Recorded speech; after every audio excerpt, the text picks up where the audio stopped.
Congressman, finally, I'd like to get your thoughts. Obviously, another horrific shooting in this country in San Bernardino, California.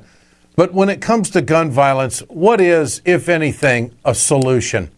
Where does this take us? Mass shooting number 355 just in this year, 2015. Well, there's two obvious solutions which virtually everybody agrees upon. The first is that you need to keep guns out of the hands of criminals and the mentally ill. And the second is that you need to keep weapons out of the hands of people in general if they can do a tremendous amount of damage in a short time. If not, where would this end? Would you let people have individual personal nuclear weapons? There's got to be some kind of limit that's put on people, and the limits obviously are not limiting enough. I think a rule of thumb is that if you can kill 100 people in a minute, that's probably not a good weapon to put into anybody's hands, unless you're talking about the military, of course. That's a different story. You wouldn't want those weapons in the hands of police. You wouldn't want those weapons in the hands of private citizens. It's simply a question of scaling back the amount of mayhem that any deranged individual created at any particular moment. Those two things are important. Virtually everybody agrees on them.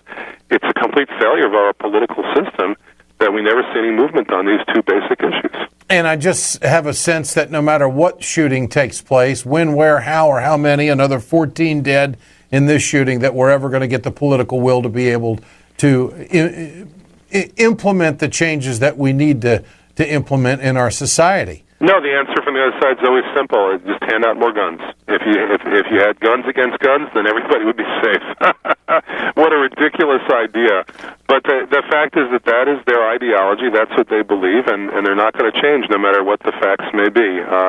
They don't operate under the same principles as the rest of us because they think they know the real answer, which is just more and more and more guns, more dangerous guns in the hands of more individuals, and that is their panacea. Congressman Alan Grayson, always good to visit. Appreciate your time. Thanks. Thank you very much, Ed. Thank you. You bet. Communication Workers of America, Alliance for American Manufacturing, BioGreen Clean, and the iSafe team bring you this production. We're back tomorrow.